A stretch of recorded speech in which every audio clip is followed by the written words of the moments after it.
നമസ്കാരം. ബാറിലുണ്ടായ തർക്കത്തിന് പിന്നാലെ ഇരുചക്ര വാഹനത്തിൽ കാറിടിപ്പിച്ച് 18-കാരിയെ ക്രൂരമായി കൊലപ്പെടുത്തിയത് കഴിഞ്ഞ ദിവസമായിരുന്നു. തമിഴ്നാട് വില്ലുപുരത്ത് താമസിക്കുന്ന ശ്രീലങ്കൻ അഭയാർത്ഥി യുവതിയായ യാൻസിയാണ് കൊല്ലപ്പെട്ടത്. ഇവർക്കൊപ്പം സ്കൂട്ടറിൽ സഞ്ചരിച്ചിരുന്ന 17 വയസ്സുകാരിയായ സുഹൃത്തിന് ഗുരുതരമായി പരിക്കുപറ്റി.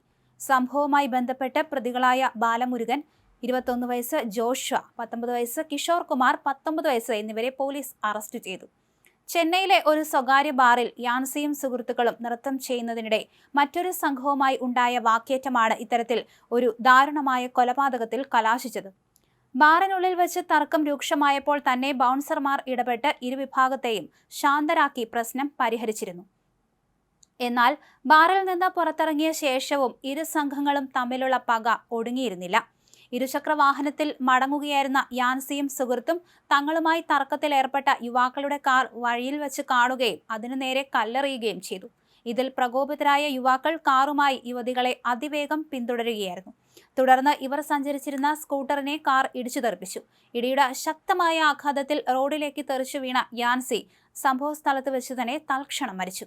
പരിക്കേറ്റ സുഹൃത്ത് നിലവിൽ ആശുപത്രിയിൽ ചികിത്സയിലാണ്.